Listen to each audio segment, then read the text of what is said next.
Bonjour les gens, bienvenue dans ce tout nouveau tuto de la Minute Sauvage. Aujourd'hui, je vais vous apprendre à détruire littéralement la biodiversité en milieu urbain. Let's go! Je sais ce que vous allez me dire, pour détruire la biodiversité en milieu urbain, il faudrait raser l'ensemble des parcs publics bruxellois.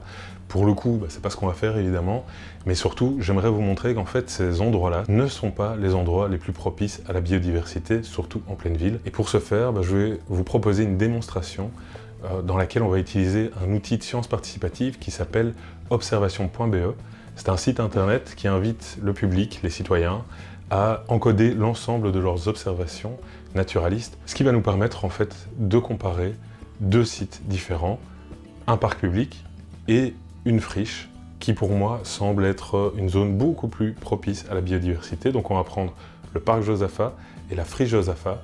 Ils sont distants l'un de l'autre d'une centaine de mètres. Je vais aller directement sur mon ordinateur et vous faire la démonstration. Je vous invite à le faire de chez vous. Donc voilà, il suffit simplement d'ouvrir votre navigateur internet. Vous ouvrez deux onglets avec observation.be de chaque côté et vous allez choisir la zone que vous avez envie d'évaluer. Pour moi, c'est la friche Josaphat et le parc Josaphat. Donc je vais sélectionner les deux zones de part et d'autre pour pouvoir les comparer simplement. Donc voilà, on a les deux zones. Comme vous voyez, donc c'est 332 m² pour le parc et 218 m² pour la friche. Et si vous regardez sur la carte, on voit en bleu le parc Josaphat et sur sa droite, dans la perpendiculaire, la friche Josaphat. Vous vous rendez simplement sur l'onglet Espèces vues et là, on va choisir une période. Donc on va prendre une période test d'1 an, donc à partir de mai 2019 jusqu'à aujourd'hui. C'est pas très grave si ces derniers mois on a eu le confinement.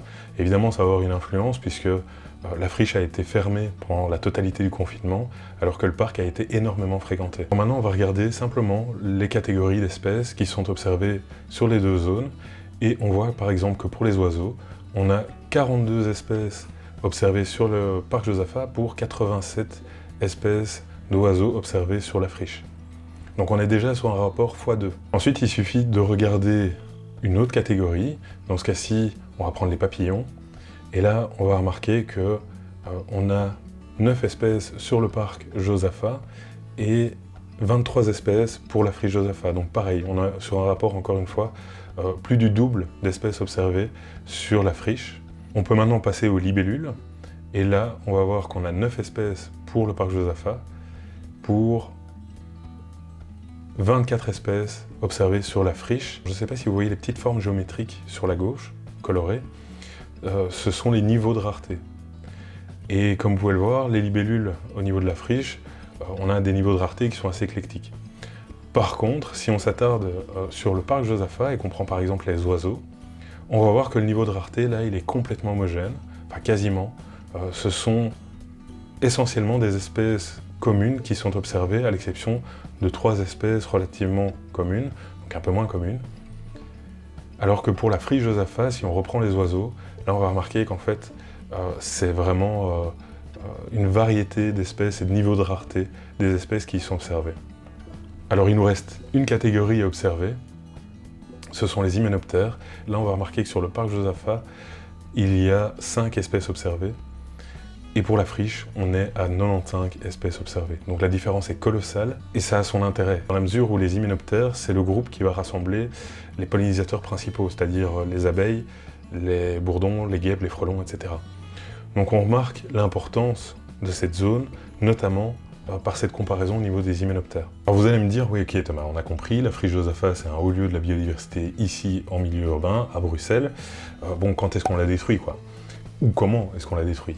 Et là pour le coup, c'est relativement simple, c'est un peu comme dans mon tuto pour détruire un dortoir de hibou, il suffit d'attendre que la région, la ville ou la commune dans laquelle se trouve ce site décide de lancer un projet immobilier d'envergure, dit éco-responsable, et qui, à terme, évidemment, participera au massacre massif des espèces présentes sur ce site. Je peux vous assurer que détruire une zone qui s'était enrichie biologiquement depuis des décennies comme la friche Josaphat, ça n'a strictement rien d'écologique et encore moins de responsable. Visiblement, on n'a toujours pas compris qu'il fallait, à un moment donné ou à un autre, commencer à changer notre manière de faire, c'est-à-dire adapter l'activité humaine à l'environnement et non pas l'inverse.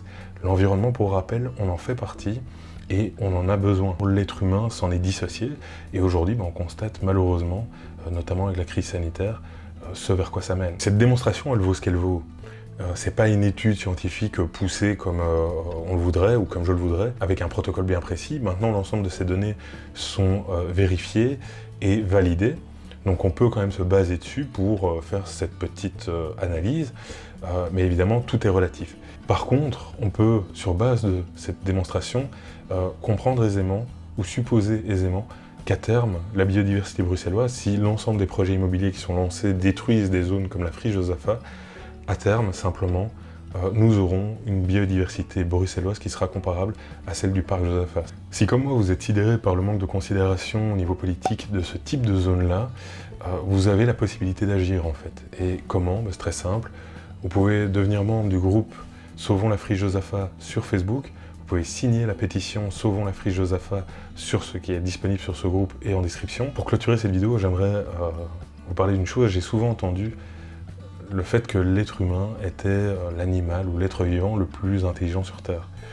Moi, je constate juste une chose, c'est qu'il est capable de creuser sa propre tombe, de s'en rendre compte, et de ramener une pelleteuse pour creuser plus vite et plus profond.